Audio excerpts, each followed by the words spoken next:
नमस्कार, मेरा नाम हिमांशु है। आप बिहार 100 देख रहे हैं। देखिए, लोजपा रामविलास के राष्ट्रीय अध्यक्ष चिराग पासवान आज अपने संसदीय क्षेत्र जमुई पहुंचे, जहां पर उनके पार्टी के नेता रविशंकर पासवान जी को पुत्र रत्न की प्राप्ति हुई और चिराग पासवान बधाई देने पहुंचे। देखिए, बड़ी तस्वीर आपको दिखा रहे हैं।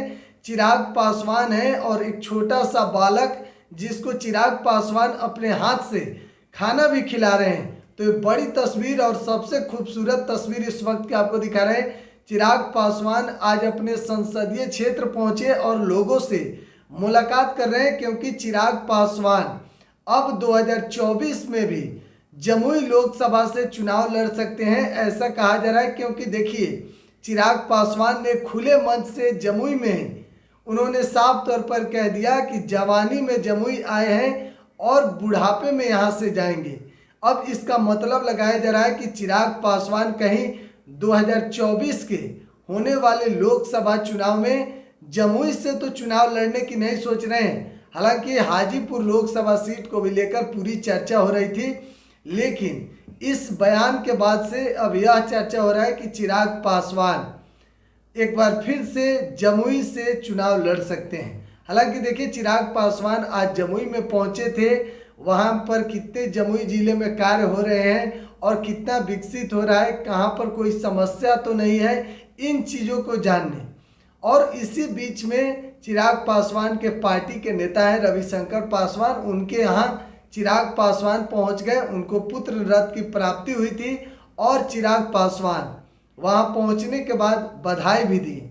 देखिए, अपने हाथ से चम्मच से उस नन्हे बालक को चिराग पासवान ने निवाला भी खिलाया और उसके बाद आसपास में जितने भी लोग थे, चिराग पासवान का संसदीय क्षेत्र जमुई है, वहां पर खूब चर्चा हुआ चिराग पासवान को लेकर। देखिए, चिराग पासवान लगातार शुरू से ही बिहार में पूरे सक्रिय हैं और खास करके युवाओं के लिए चिराग पासवान पूरे एक्टिव रह रहे हैं और अपनी राजनीति में भी पूरे सक्रिय हैं। तो इसीलिए चर्चा चिराग पासवान को लेकर खूब हो रही है, क्योंकि जमुई से जब बात आती है चिराग पासवान की, तो आपको पता होगा 2014 के लोकसभा चुनाव में चिराग पासवान जमुई से चुनाव लड़े और 1 लाख से अधिक वोट से उन्होंने जीत हासिल की। और 2019 में चिराग पासवान फिर जमुई से ही चुनाव लड़े और 2014 से ज़्यादा जनादेश से 2019 में जीते, लगभग 2.5 लाख वोट से। अब चिराग पासवान एक बार फिर से कह रहे हैं कि जवानी में आए हैं जमुई और बुढ़ापे में जाएंगे, यानी कि 2024 में भी चिराग पासवान जमुई लोकसभा सीट से चुनाव लड़ सकते हैं। आप क्या सोचते हैं चिराग पासवान के बारे में? और जमुई जिले से हैं तो क्षेत्र में कितना काम हो रहा है, कमेंट बॉक्स में जरूर बताइएगा। बहुत बहुत धन्यवाद।